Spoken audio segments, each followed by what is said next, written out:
प्रिय भक्तजन, आज हम आपके लिए एक कहानी सुनाने जा रहे हैं जिसे सुनकर आपके जीवन में खुशियां, समृद्धि और धन की बरसात होगी। यदि आप इस कहानी को सुन रहे हैं तो कृपया इसे अंत तक सुनें और इसे बीच में छोड़ने की भूल न करें, क्योंकि इस पवित्र कहानी को पूरा सुनने से मन वांछित फल की प्राप्ति होती है। आप इस कहानी को पूरा सुनिए। यदि आप शिव के भक्त हैं तो कृपया भोलेनाथ का अपमान न करें। भगवान शिव ने मां पार्वती से कहा, क्यों अच्छे लोग पीड़ित होते हैं और पापी या घोंगी लोग प्रसन्न क्यों रहते हैं? इसके दो मुख्य कारण हैं। हे देवी, आज मैं इन कारणों को आपके समक्ष प्रस्तुत करूंगा। इस पर मां पार्वती ने पूछा, हे महादेव, देवताओं के देव, यह कैसे संभव है कि अच्छे लोग दुख से ग्रस्त रहें और पापी आनंद में? भगवान शिव ने उत्तर दिया, हे देवी, इसे गौर से सुनिए और समझिए। मैं इसे एक सरल कहानी के जरिए समझाने की कोशिश करूंगा। आइए कहानी शुरू करते हैं। एक गांव में एक बीमार महिला रहती थी जिसकी 3 छोटी बेटियां थीं। उसके पति का देहांत जवानी में ही हो गया था। उस बेचारी महिला पर अपनी 3 छोटी बच्चियों का पालन पोषण का जिम्मा आ गया था। वह विधवा तीनों बच्चों के साथ, कहा जाए, इसका कोई ठिकाना नहीं था। कोई काम धाम भी नहीं कर पाती थी। समाज की नकारात्मक बातों ने उसे कुछ करने से रोक रखा था। उस लाचार महिला के पास कोई सहारा नहीं था। वह अपने स्वर्गीय पति की याद में उन बच्चियों को किसी तरह से पाल रही थी। पति के गम में वह बीमार पड़ गई। उसे उन बच्चियों की काफी चिंता थी। किस तरीके से इनका पालन पोषण होगा? इन्हीं बातों को सोच सोचकर एक दिन उसकी तबीयत और ज्यादा बिगड़ गई और लग रहा था कि अब उसका अंतिम समय भी निकट आ गया था। यमराज का एक दूत उस विधवा स्त्री के प्राण लेने के लिए धरती पर आया, लेकिन वहां का नजारा देखकर वो दुविधा में पड़ गया। उसने देखा कि एक महिला जमीन पर गिरी हुई है और उसके आसपास कोई नहीं है। केवल उसकी 3 बेटियां हैं जो उसके ऊपर अपना सिर रखे हुए हैं और रो रही हैं। वे बच्चियां अपनी मां को रो रो कर जगाने की कोशिश कर रही थीं। यह दृश्य देखकर उस व्यक्ति को बहुत दुख हुआ। फिर उसने सोचा कि उनके पिता तो पहले ही इस दुनिया से चले गए हैं। अगर मैं इसी महिला के प्राण लेकर गया तो ये बच्चियां किसके सहारे रहेंगी? कौन इनका पालन पोषण करेगा? यह सोचकर वह देवदूत उस महिला के प्राण लिए बिना ही लौट गया। यमराज कहते हैं, तुम तो उस महिला के प्राण लेने गए थे, फिर खाली हाथ कैसे आए? तब देवदूत कहता है, हे स्वामी, मेरी गलतियों को क्षमा करना। मैं चाहकर भी उस महिला के प्राण नहीं ला पाया। अगर मेरी जगह आप होते तो शायद आप भी खाली हाथ वापस आ जाते। मैं उस महिला की बेटियों की वेदना सहन नहीं कर पाया। वे रो रही थीं, अपनी मां को जगाने की कोशिश कर रही थीं। वहां कोई और उनकी सहायता के लिए नहीं था। अगर मैं उस महिला को साथ ले आता तो उन बेटियों की देखभाल कौन करता? उनका पालन पोषण कौन करता? पृथ्वी पर इंसान इतने स्वार्थी हो गए हैं कि बिना किसी स्वार्थ के कोई किसी का सहारा नहीं बनता। यदि कोई मदद करता भी है तो बदले में उम्मीद करता है, या फिर उसे अपने एहसान के नीचे जीवन भर दबाकर रखना चाहता है। देवदूत कहता है कि हे स्वामी, उस महिला को थोड़ा और समय दे दीजिए ताकि वह अपनी बच्चियों को पाल पोस कर बड़ा कर सके। देवदूत की बात सुनकर यमराज उसे डांटते हुए कहे, अरे मूर्ख, महादेव की बनाई गई सृष्टि में न कोई एक क्षण घट सकता है और ना ही कोई बढ़ सकता है। उसकी इच्छा के बिना न तो उसे जीवन दिया जा सकता है और न ही अवधि से पूर्व ही उसका जीवन समाप्त किया जा सकता है। जो कुछ भी महादेव करते हैं वह सभी के हित में होता है।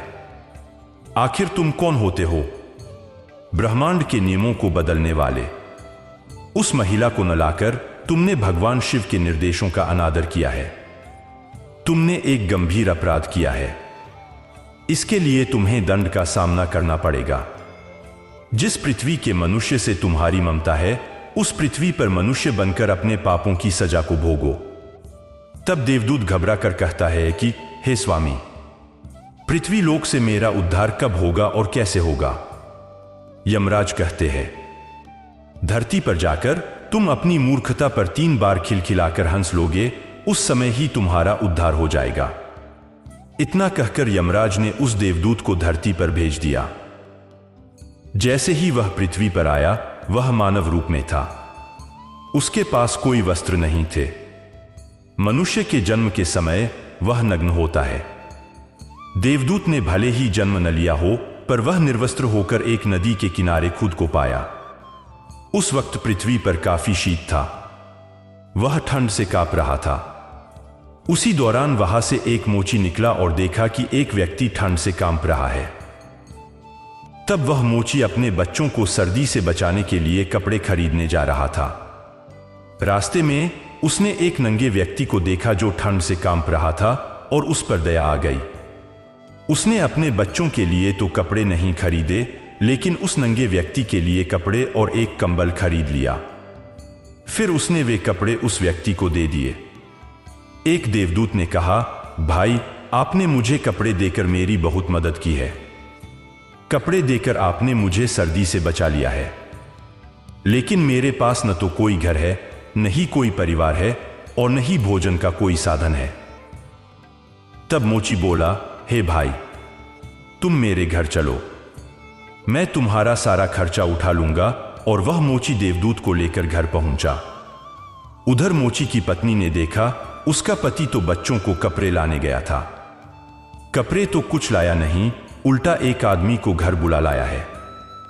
पत्नी अपने पति से झगड़ने लगी और उसे भला बुरा कहने लगी। यह देखकर वह देवदूत बहुत जोर जोर से हंसने लगा। मोची पूछा, अरे भाई, तुम हंस क्यों रहे हो?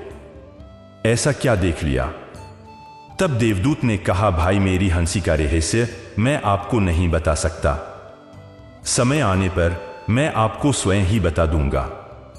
देवदूत मोची के घर में रहने लगा और कुछ ही दिनों में उसने मोची का सारा काम सीख लिया। फरिश्ते द्वारा निर्मित जूते और सैंडल की बिक्री आसमान छू रही थी। कुछ समय में ही मोची अमीर बन गया। उसके जूतों की ख्याति दूर दूर तक फैल गई। यहां तक कि राजा और महाराजा भी उससे जूते तैयार करवाने लगे। जिस दिन वह फरिश्ता उसके द्वार पर आया, उसकी किस्मत बदल गई। उसे धन की कोई कमी नहीं रही। सब कुछ अच्छे से आगे बढ़ने लगा था। एक दिन राजा के एक सिपाही ने एक खास चमड़े का टुकड़ा लेकर मोची के पास जाकर कहा, देखो, हमारे राजा चाहते हैं कि इस चमड़े से जूते बनाए जाएं। ये चमड़ा बहुत ही मूल्यवान है। तुम्हें इससे एक जोड़ी जूते बनाने हैं और इस चमड़े को किसी भी हालत में नुकसान नहीं पहुंचना चाहिए। इसका खास ख्याल रखना। इस चमड़े का उपयोग केवल जूते बनाने के लिए ही किया जाना चाहिए। किसी भी परिस्थिति में इससे चप्पल नहीं बनानी चाहिए। राजा के सैनिक ने चमड़ा सौंपते समय यह सावधानी बरती। इसी तरह मोची ने भी देवदूत को आगाह किया कि यह राजा से जुड़ा मामला है, इसमें कोई चूक नहीं होनी चाहिए। चूंकि चमड़ा अत्यंत सीमित है, इसलिए इसका कोई भी अपव्यय नहीं होना चाहिए। केवल जूते बनाए जाने चाहिए। गलती से भी चप्पल न बना दें। यदि कोई गलती होती है तो गंभीरतम दंड का सामना करना पड़ सकता है। मोची के इतना समझाने के बावजूद भी देवदूत ने चमड़े की चप्पल ही बना दी। चप्पल देखकर मोची की सांसें फूल गईं। वह देवदूत को डांटने लगा, यहां तक कि डंडा लेकर उसे मारने के लिए दौड़ा और कहने लगा, अबे मूर्ख, तुझे बार बार समझाया था कि जूते ही बनाना है, लेकिन तूने चप्पल बना दिया। अब राजा हमें छोड़ेगा नहीं। तू भी मरेगा और साथ में मैं भी मारा जाऊंगा। उसने हमारे पूरे परिवार के लिए फांसी की सजा सुना दी। मोची को गहरे दुख में देख देवदूत जोर से हंसने लगा। इस पर मोची ने कहा, अरे मूर्ख आदमी, काम खराब करके अब हंसी उड़ा रहे हो। देखो, राजा का सैनिक जूते लेने आ रहा है। सैनिक ने आते ही कहा, भाई, जो चमड़ा मैंने कल दिया था उससे जूते मत बनाना, चप्पल बना दो। क्योंकि राजा साहब का निधन हो गया है और यहां की परंपरा है कि मृत व्यक्ति को चमड़े की चप्पल पहनाकर अर्थी पर लिटाया जाता है। सैनिक की बात सुनकर मोची को ऐसा लगा जैसे मरे हुए शरीर में जान आ गई हो।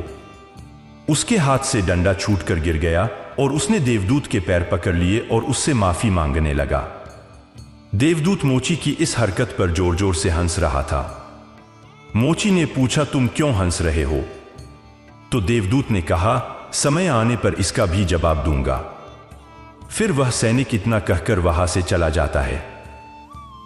अगले दिन 3 युवतियां एक वृद्धा के साथ उस मोची की दुकान पर पहुंची।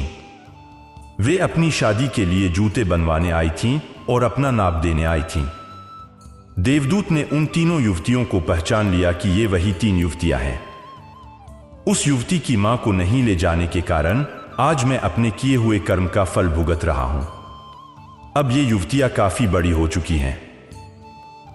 लगता है इस लड़कियां का अच्छे घर में इसकी परवरिश हुई है।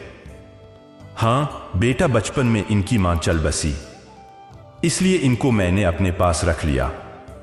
मेरे पास करोड़ों की दौलत है और दुर्भाग्य से मेरा कोई संतान नहीं है, तो इनको मैंने अपने पास ही रख लिया। मैंने इनको पढ़ाया लिखाया और अब इनकी बहुत अच्छे खानदान में इनका विवाह करने जा रही हूं।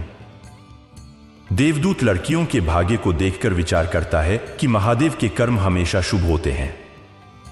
यदि उस समय उनकी मां का देहांत नहीं होता तो वे आज भी गरीबी और दरिद्रता में जी रही होती। उनकी मां के निधन के पश्चात अब ये तीनों लड़कियां एक धनी परिवार की बहू बनने जा रही हैं और इस वृद्धा की करोड़ों की संपत्ति की स्वामिनी बन गई हैं। ये सब देखकर देवदूत अपनी पहले की मूर्खता को सोच सोचकर जोर जोर से हंसने लगा। मोची ने पूछा, आप क्यों हंस रहे हो? अपनी हंसी का कारण बताओ।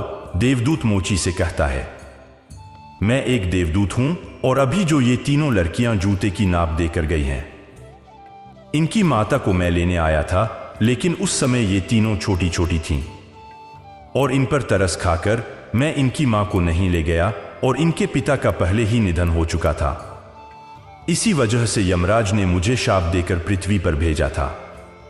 मैं निर्वस्त्र एक नदी के किनारे पड़ा हुआ था। फिर तुम मुझे अपने घर ले गए। उस समय तुम्हारी पत्नी ने तुम पर बहुत चिल्लाया था क्योंकि तुमने अपने बच्चों के कपड़ों के पैसे से मेरे लिए कंबल और वस्त्र खरीदे थे। मैंने पहली बार तुम्हारी पत्नी की मूर्खता पर हंसी थी, क्योंकि वह उस फायदे को नहीं समझ पा रही थी जो मेरे आने से तुम्हारे घर को होने वाला था। और दूसरी बार मुझे हंसी तब आई जब तुम राजा के जूते न बना पाने पर मुझे डंडा लेकर पीछे दौड़े। उस समय तुम राजा के बारे में सोच रहे थे, लेकिन तुम्हें यह नहीं पता था कि राजा के साथ क्या घटित होने वाला था, जिससे उन्हें जूतों से ज्यादा चप्पलों की जरूरत पड़ने वाली थी। कई बार हम उन चीजों को लेकर दुखी होते हैं जिन्हें देखकर या सोचकर हम समझ नहीं पाते कि क्या अच्छा होने वाला है। कई बार महादेव हमारी अच्छाई या भलाई के लिए हमारे साथ बुरा करते हैं, पर हम उसे देखकर भगवान को कोसते हैं। हम उस अच्छे को नहीं देख पाते जो हमारे साथ भविष्य में होने वाला है। कई बार हमारे साथ वर्तमान में अच्छा होता है तो हम बहुत खुश होते हैं, लेकिन हम यह नहीं देख पाते कि भविष्य में क्या होने वाला है। हमारे जीवन में 2 प्रकार की घटनाएं घटित होती हैं, शुभ और अशुभ। लेकिन हमें सदैव इस विचार के साथ आगे बढ़ना चाहिए कि जो भी ईश्वर करते हैं उनका अंतिम उद्देश्य हमारा भला ही होता है। यह विचारधारा लेकर चलने से हमें सकारात्मक रहने में मदद मिलती है। अक्सर अच्छे लोग इस वजह से दुखी होते हैं क्योंकि उनके साथ अच्छाई का परिणाम देर से होता है, और एक और कारण यह है कि वे सदैव भगवान के साथ एक गहरे संबंध में होते हैं। अंततः एक देवदूत आकर मोची को सब कुछ समझाता है और फिर यमराज के पास लौट जाता है। तब भगवान शिव माता पार्वती से कहते हैं कि आज की कहानी से आप समझ गए होंगे कि अच्छे लोग दुखी क्यों रहते हैं और पापी लोग सुखी। इस कहानी को समाप्त करते हुए भगवान शिव ऐसा कहते हैं। आशा है कि यह वीडियो आपको पसंद आया होगा। यदि आप शिवजी के निष्ठावान भक्त हैं तो कृपया चैनल को सब्सक्राइब करें, वीडियो को लाइक करें और कमेंट्स में हर हर महादेव लिखें।